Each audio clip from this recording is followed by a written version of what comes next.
Hello students, कैसे हैं आप सब लोग। मैं हूं आशुतोष और आप सबका स्वागत करता हूं स्टडीग्राम के यूट्यूब चैनल पे। तो अब तक के वीडियोस के अंदर अगर आपने बहुत ही अच्छे फोकस के साथ में पढ़ाई की है तो आपको इंग्लिश के बेसिक्स समझ में आ गए होंगे। आज हम आगे बढ़ रहे हैं इंग्लिश के पहले टॉपिक के साथ में, जो उसके सिलेबस का आपका जो पहला टॉपिक है वो है टेंस। आपने देखा होगा टेंस के बारे में बहुत सी बातें कही जाती हैं कि टेंस एक बहुत इंपॉर्टेंट टॉपिक है, टेंस को समझना इतना इजी है। कुछ लोग कहते हैं टेंस को समझना बहुत मुश्किल है, उनके मैं रीजंस भी आपको बताऊंगा। और टेंस, हाँ बिल्कुल, अपने आप में टेंस जो है एक बहुत ही इंपॉर्टेंट टॉपिक है। इस चीज़ का जो पता है आप एक फैक्ट के साथ में लगा सकते हैं कि आप जब अपने एकेडमिक्स का सिलेबस देखेंगे, जो आजकल स्कूल लेवल पे पढ़ाई चल रही है, उसके अंदर आप सिलेबस को देखेंगे तो आप देखेंगे एक बहुत छोटी क्लास यानी कि 3rd, 4th, 5th क्लास के अंदर ही जो है वो टेंस को एक टॉपिक के रूप में प्रेजेंट कर दिया जाता है।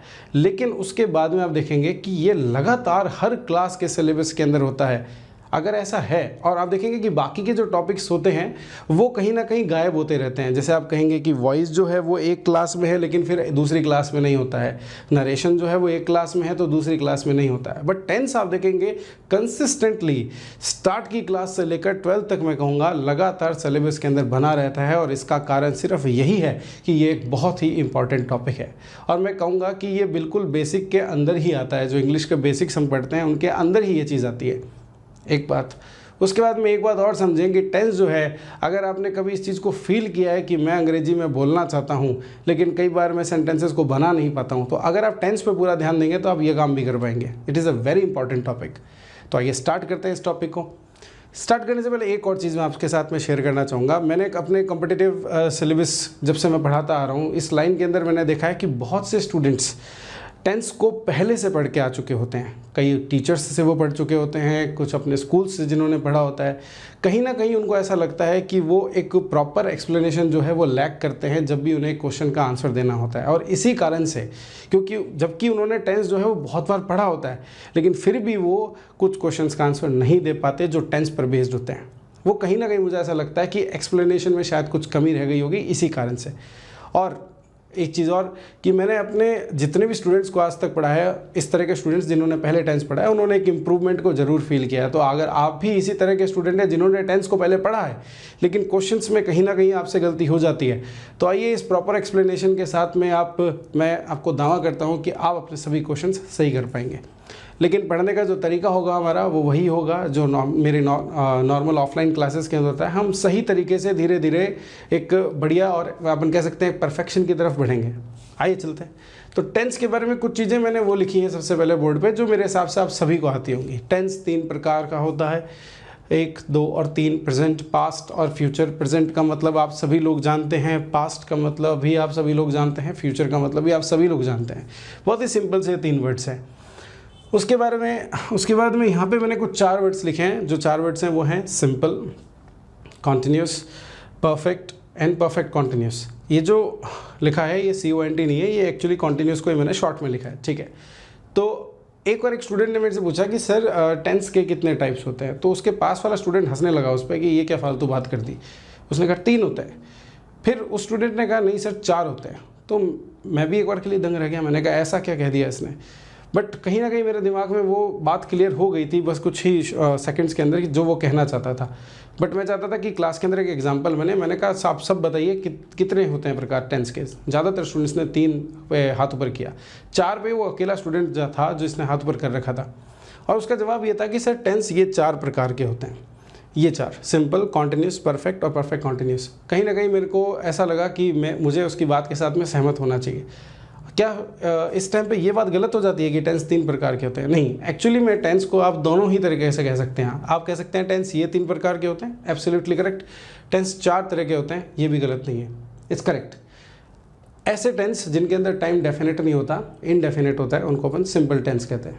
ऐसे टेंस जिनके अंदर टाइम डेफिनेट होता है, बिल्कुल डेफिनेट होता है, मतलब बता रखा होता है कि इस पॉइंट पे जो है वो एक्शन प्रोसेस में है, तो अपन कॉन्टिन्यूस टेंस को यूज़ करते हैं। ऐसे टेंस जिनके अंदर एक्शन जो होता है वो फिनिश्ड होता है, उसमें अपन परफेक्ट टेंस को यूज़ करते हैं।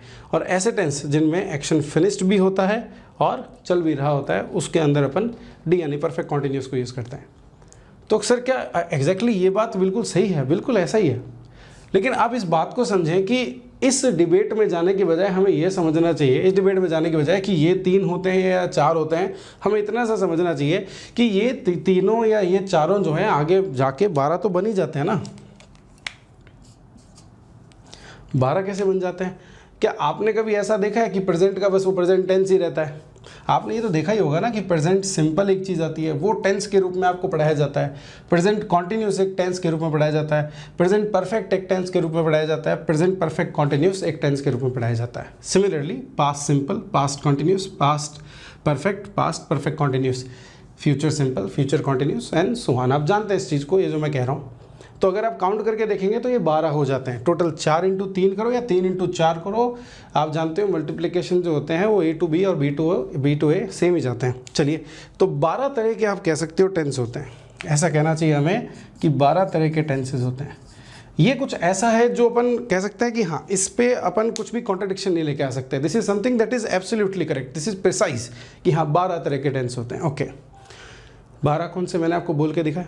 अच्छा, एक ये भी होता है कि सर सिंपल प्रेजेंट बोले या प्रेजेंट सिंपल। देखो, इन चीज़ों में नहीं पढ़ना चाहिए हमें। हम कॉम्पिटिटिव सिलेबस की बात कर रहे हैं, हमें बिल्कुल डीप ग्रामर में नहीं घुसना चाहिए कि इसको क्या बोला जाता है तो क्यों बोला जाता है वगैरह वगैरह।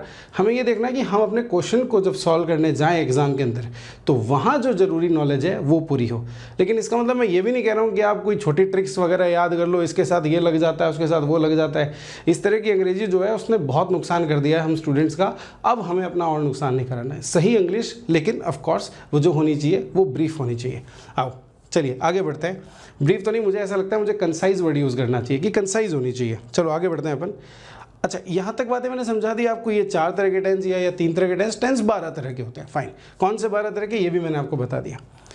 अब देखिए, 12 तरह के जब हम टेंसेस पढ़ेंगे तो इन 12 के 12 टेंसेस का एक मेन स्ट्रक्चर होगा। मेन स्ट्रक्चर मतलब उस स्ट्रक्चर से ही हम सेंटेंस बनाएंगे, जिसका एग्जांपल मैं थोड़ी देर में आपको दूंगा। लेकिन एक चीज़ और समझना कि ये जो स्ट्रक्चर है ये किसी एक ही तरह के सेंटेंस के रूप में आपको एक ही तरह का आपको सेंटेंस देगा। लेकिन सेंटेंसेस जो होते हैं वो एक्चुअली में एक से ज़्यादा तरह के होते हैं। मेरे कहने का मतलब समझना, जैसे मुझे एक टास्क दिया गया कि आप मुझे प्रेजेंट कॉन्टिन्यूस का एक सेंटेंस बना के दिखाइए, तो मैंने कहा बिल्कुल सर, बिल्कुल बनाएंगे आपके लिए। तो मैंने जो सेंटेंस बनाया वो ये था कि सीता गाना या गीत नहीं गा रही है। मैंने सेंटेंस बनाया, सीता गीत नहीं गा रही है। अब मेरे हिसाब से आप में से 90% स्टूडेंट्स जानते हैं कि ये जो टेंस है ये है प्रेजेंट कॉन्टिन्यूस। लेकिन प्रेजेंट कॉन्टिन्यूस का आप जब स्ट्रक्चर सुनेंगे तो मैं बोल के दिखाता हूँ। Subject plus is am are plus V1 ING plus object. अगर आप मैंने जो सेंटेंस बनाया था उसको इंग्लिश में कन्वर्ट करेंगे तो वो बनेगा Sita is not singing a song. इस स्ट्रक्चर में आप देख रहे हैं कि नॉट नाम का एक शब्द जो है, या इस सेंटेंस में आप देखेंगे कि नॉट नाम का जो शब्द है वो स्ट्रक्चर के साथ में मेल नहीं खा रहा है। तो इसीलिए हमें ये कहना होगा कि मेन स्ट्रक्चर जो है उसमें कुछ थोड़े बहुत चेंजेस करके जो है कुछ और स्ट्रक्चर्स भी बनते हैं। और वो जो और स्ट्रक्चर्स होते हैं वो और कुछ नहीं, सेंटेंसेस के अलग अलग टाइप होते हैं। तो जो इतने सारे टाइप्स हैं उनमें से हम सिर्फ 2 जो है वो मेनली पढ़ते हैं टेंस के अंदर। वो कौन से 2 टाइप्स हैं? वो है असर्टिव और वो है एक इंटेरोगेटिव। असर्टिव और इंटेरोगेटिव जो है उनको भी आगे 2 भागों में बांटा गया है। एक है पॉजिटिव, एक है नेगेटिव। मैं पूरा नहीं लिख रहा हूँ क्योंकि मैं मानता हूँ आप सब लोगों को पॉजिटिव और नेगेटिव इसकी स्पेलिंग आती होगी। पॉजिटिव और नेगेटिव। अच्छा, इंटेरोगेटिव के लिए भी ऐसा ही कहें कि 2 तरह के हो जाते हैं ये, पॉजिटिव और नेगेटिव। अब पॉजिटिव नेगेटिव में फ़र्क क्या है? देखो, पॉजिटिव का मतलब ये नहीं है कि उसमें सिर्फ पॉजिटिव बातों की मतलब पॉजिटिव बातें ही होती हैं या नेगेटिव बातें ही होती हैं। सिंपल सी बात है कि अगर किसी सेंटेंस में नेगेशन हो, नेगेशन मतलब मना करने का एक्शन आपको दिखे, मतलब ऐसा हो कि कुछ ना हो रहा हो या कुछ नहीं होता है, तो अपन उन सेंटेंसेस को एक बार के लिए कहते हैं वो नेगेटिव स्ट्रक्चर्स हैं। किसके? असर्टिव और इंटरोगेटिव के। वैसे असर्टिव नेगेटिव कुछ होता नहीं है, बट फिर भी हम एक बार के लिए समझने के लिए चीज़ों को इस तरीके से आगे बढ़ रहे हैं। फिर असर्टिव पॉजिटिव एक है और इंटेरोगेटिव पॉजिटिव एक है। मैं आपको एक एग्जांपल देके दिखाता हूँ। राम क्रिकेट खेलता है, एक राम क्रिकेट नहीं खेलता है। देखिए, असर्टिव सेंटेंसेस वो होते हैं जिनके अंदर एक बात को असर्ट किया जाता है, मतलब कह दिया जाता है, जिसके अंदर उस पर कोई क्वेश्चन नहीं पूछा जा रहा होता है। एक बात कही जाती है जो एक आंसर हो भी सकता है और कई बार वो आंसर नहीं भी होता है। तो मैंने आपको बताया राम क्रिकेट खेलता है, राम क्रिकेट नहीं खेलता है। असर्ट किया मैंने कहा बात को, तो मैंने पॉजिटिव सेंटेंस बोला, राम क्रिकेट खेलता है। जब मैंने उसके अंदर नेगेशन डाला तो वो बन गया असर्टिव नेगेटिव कि राम क्रिकेट नहीं खेलता है। फिर आती है बारी इंटेरोगेटिव की। इंटेरोगेटिव बहुत इजी है। देखो अगर ये वर्ड आपको याद ना हो तो ऐसा कुछ इसकी साउंड याद कर लो, इंट्रोगेटिव। जैसे कई बार मैंने देखा स्टूडेंट्स याद कर लेते हैं इंट्रोगेटिव या इंट्रोगेटिव, ऐसा करके कुछ भी अजीब सा वर्ड वो याद कर लेते हैं। मुझे उससे कोई प्रॉब्लम नहीं है, आप ऐसा कर सकते हो, नो प्रॉब्लम एट ऑल। लेकिन याद रखो ये जो सेंटेंसेज होते हैं ये होते हैं क्वेश्चन वाले। कौन से? क्वेश्चन यानी प्रश्न वाले, यानी कि जिन सेंटेंसेज में हमें प्रश्न की भूति हो, हमें ऐसा लगे कि प्रश्न फील हो रहा है हमको, तो उस तरह के सेंटेंसेस को आप बोलोगे इंटेरोगेटिव। ओके अच्छा, अब जो प्रश्न आप पूछ रहे हो उसके अंदर अगर आप नॉट या नहीं शब्द का यूज नहीं कर रहे हो ना, तो फिर वो हो जाएगा इंटेरोगेटिव पॉजिटिव। और अगर उसमें आप नहीं शब्द का यूज कर रहे हो तो फिर वो हो जाएगा किस तरह का? वो इंटेरोगेटिव नेगेटिव हो जाएगा। जैसे अपना वो जो एग्जाम्पल अभी चल रहा था उसी की बात कर लेते हैं। मैंने कहा राम क्रिकेट खेलता है, राम क्रिकेट नहीं खेलता है। तो इसमें हमें प्रश्न पूछना है ना, तो हम बोलेंगे क्या राम क्रिकेट खेलता है? जब मैं ये सेंटेंस को बोलता हूँ तो क्या आप ये फील कर पा रहे हो इस सेंटेंस के अंदर कि मैं एक प्रश्न पूछ रहा हूँ? अगर फील कर पा रहे हो तो आप कहोगे सर ये एक इंटेरोगेटिव पॉजिटिव सेंटेंस है। क्या बोला मैंने? क्या राम क्रिकेट खेलता है? मैं आपसे एक प्रश्न पूछ रहा हूँ, इसलिए किस तरह का सेंटेंस हुआ? Interrogative positive. ओके, अब इसी प्रश्न के अंदर मैं अगर नहीं शब्द का यूज़ कर दूँ तो वो बन जाएगा आपका इंटेरोगेटिव नेगेटिव। यानी क्या राम क्रिकेट नहीं खेलता है? क्या राम क्रिकेट नहीं खेलता है? बिल्कुल एब्सोल्युटली करेक्ट, इंटेरोगेटिव नेगेटिव है ये। तो हम हर टेंस के अंदर, ये देखो ये जो 12 टेंस हैं, इन 12 के 12 टेंसेस के अंदर हम 1 2 3 4 ये 4 तरह के स्ट्रक्चर्स पढ़ेंगे, ठीक है ना, जिनमें एक मेन स्ट्रक्चर होगा और उसमें सर्टेन चेंजेस करने के बाद में हम बाकी के तीनों भी बना लेंगे। तो क्या मैं सेफली ऐसा कह सकता हूँ कि ये 4 तरह के तो स्ट्रक्चर्स हैं, और क्योंकि हम 12 टेंसेस के अंदर ऐसा करने वाले हैं तो हम कह सकते हैं कि टोटल हमारा जो टारगेट है टेंस को सीखते हुए वो है इन 48 स्ट्रक्चर्स को याद कर लेना। ऐसा कहा जा सकता है? बिल्कुल। अगर ऐसे एक स्टूडेंट ने मेरे से पूछ लिया कि अच्छा सर आपने पहली क्लास में हमको बता दिया कि 48 स्ट्रक्चर याद करना है, टेंस पकड़ में आ जाएगा। देखो ऐसा नहीं है कि टेंस पूरा पकड़ में आ जाएगा इससे, लेकिन इन 48 स्ट्रक्चर्स को अगर आपने याद कर लिया तो आप एबल ज़रूर बन जाओगे, आप एलिजिबल बन जाओगे इस चीज़ के कि आपके टेंस पूरा पकड़ में आ जाएगा। और अगर फिर भी इन फैक्ट्स और मतलब स्टैट्स के रूप में अगर बात की जाए तो मैं कहूँगा 70 to 80% जो है वो टेंस आपके पकड़ में आ जाएगा अगर आपने इन 48 स्ट्रक्चर्स को याद कर लिया तो। ठीक है, तो मैं एक छोटी सी प्रैक्टिस आपको अब करवाना चाहता हूँ। मैं देखना चाहता हूँ कि आप में से कितने लोग इस बात को समझ गए कि असर्टिव पॉजिटिव और असर्टिव नेगेटिव या इंटेरोगेटिव पॉजिटिव और इंटेरोगेटिव नेगेटिव सेंटेंसेस क्या हैं। छोटी सी प्रैक्टिस, उसके बाद फिर हम आगे बढ़ते हैं। मैं कुछ सेंटेंसेस बोलता हूँ, आप वीडियो को पॉज करके सोचना और मुझे बताना, फिर मतलब बताओगे तो कैसे, लेकिन सोचना, अपने दिमाग में अपने आंसर को लेना और चेक करना कि क्या आपका आंसर सही था। मैं कुछ सेंटेंसेस बोलूँगा, आपको बताना है वो असर्टिव पॉजिटिव है, असर्टिव नेगेटिव है, इंटेरोगेटिव पॉजिटिव या इंटेरोगेटिव नेगेटिव, ये हमें काम करना है। तो एक सेंटेंस मैंने बोला कि विजय ने कमरा साफ कर दिया है, ये हमारा सेंटेंस है। विजय ने कमरा साफ कर दिया है। आपके हिसाब से ये किस तरह का सेंटेंस है? सबसे पहला सवाल आप करें कि क्या ये एक सवाल है, मतलब क्या एक क्वेश्चन पूछा गया, प्रश्न पूछा गया जब मैं ये बोलता हूँ विजय ने अपना कमरा या विजय ने कमरा साफ कर दिया है? ये कोई क्वेश्चन नहीं है। अगर ये क्वेश्चन नहीं तो ये किस तरह का सेंटेंस हुआ? ये असर्टिव हुआ। अच्छा, असर्टिव में भी पॉजिटिव है या नेगेटिव है? सर नेगेटिव में तो सर नॉट या नहीं सुनाई देता है, और विजय ने अपना कमरा साफ कर दिया है में कहीं नहीं सुनाई नहीं दे रहा है। अगर नहीं सुनाई नहीं दे रहा है तो ये किस तरह का सेंटेंस हो गया? Assertive positive. ईजी था समझना। चलिए एक सेंटेंस और देखते हैं।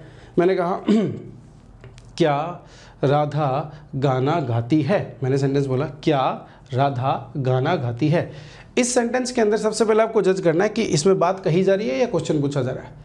जब आप इस सेंटेंस को बोल के देखोगे, फील करोगे इसमें क्वेश्चन पूछा जा रहा है। अगर क्वेश्चन पूछा जा रहा है तो किस तरह का सेंटेंस हो गया? इंटेरोगेटिव, यानी कि ये और ये तो नहीं हो सकते। इंटेरोगेटिव है तो या तो ये होगा या फिर ये होगा। अच्छा, अब इस सेंटेंस के अंदर कहीं आपको नहीं सुनाई दे रहा है कि क्या राधा गाना गाती है? इसमें कहीं नहीं सुनाई दिया, नहीं सुनाई दिया, इसलिए ये भी नहीं होगा, तो मतलब ये होगा। यानी कि ये सेंटेंस किस तरह का हुआ? Interrogative positive. सिंपल था। कुछ और एग्जाम्पल्स देखते हैं। देखो मैंने कहा पृथ्वी सूर्य के चारों ओर चक्कर लगाती है। पृथ्वी सूर्य के चारों ओर चक्कर लगाती है। बिल्कुल, हिंदी और इंग्लिश लैंग्वेज है तो दोनों लैंग्वेजेज ही, इसलिए जो रूल्स हम इंग्लिश के लिए बनाते हैं वो हिंदी पे अप्लाई बिल्कुल होंगे गाइस। चलिए, तो सेंटेंस था पृथ्वी सूर्य के चारों ओर चक्कर लगाती है। आपके हिसाब से क्या लगता है आपको? क्या ये क्वेश्चन है? ये क्वेश्चन नहीं है तो ये गलत, यानी कि असर्टिव है। अच्छा, इस सेंटेंस के अंदर कहीं नहीं सुनाई दिया, नहीं सुनाई दिया सर, तो फिर ये भी गलत हो गया, यानी कि ये क्या हो गया, असर्टिव पॉजिटिव। ये बात समझ में आई होगी। एक क्वेश्चन और जब आपसे जल्दी से पूछ लेता हूँ, फिर अपन आगे बढ़ते हैं। मैंने आपसे पूछा कि विवेक मेरी बात नहीं मानता है, विवेक मेरी बात नहीं मानता है। तो इस सेंटेंस के अंदर आप मुझे बताएं कि क्या मैंने क्वेश्चन पूछा? नहीं, मैंने क्वेश्चन नहीं पूछा, तो ये गलत हो गया, ये सही हो गया। अब जब इस सेंटेंस को मैं बोलता हूं तो क्या आपको नहीं शब्द सुनाई देता है कि विवेक मेरी बात नहीं मानता है? क्या इसमें नहीं शब्द सुनाई दिया? बिल्कुल दिया। तो आप कहेंगे ये किस तरह का सेंटेंस है? Assertive negative. तो इस तरीके से आप कह सकते हैं कि आपको अगर ये 4 ऑप्शंस में से किसी एक तरह का ऑप्शन चुनना हो आपके सेंटेंस के लिए, तो आप चुन पाएंगे। अगर आप ये कर पाएंगे तो इसके आगे का काम जो है आपके लिए बहुत ईजी हो जाएगा। ठीक है, चलिए, तो ये था टेंस का इंट्रोडक्शन। मुझे इतना ही देना था इंट्रोडक्शन, मुझे थोड़ी बात इसकी बातें करनी थी। हमने एक छोटी सी प्रैक्टिस भी करी जिसमें हमने ये समझा कि क्या असर्टिव पॉजिटिव, क्या असर्टिव नेगेटिव होता है, क्या इंटरोगेटिव पॉजिटिव, क्या इंटरोगेटिव नेगेटिव होता है, टेंस कितने प्रकार के होते हैं। अब हमें कॉम्पिटिटिव सिलेबस में क्या ध्यान रखना है कि टेंस कितने तरह के होते हैं। हमारा जो गोल है वो भी हमने सेट कर लिया इस फर्स्ट क्लास के अंदर कि हमें क्या करना है, हमें इन 48 स्ट्रक्चर्स को बहुत अच्छे से सीख लेना है और फिर आगे बढ़ते बढ़ते हम इन्हें सीखते हुए इन्हें यूज़ करना सीखेंगे, और जब इन्हें यूज़ करना सीखेंगे तो इस पे आने वाले क्वेश्चंस को भी टैकल कर पाएंगे। चलिए, मिलते हैं अगले सेशन के अंदर, अगले लेक्चर के अंदर। This was Ashutosh Kumar signing off from Studygram. Thank you so much guys.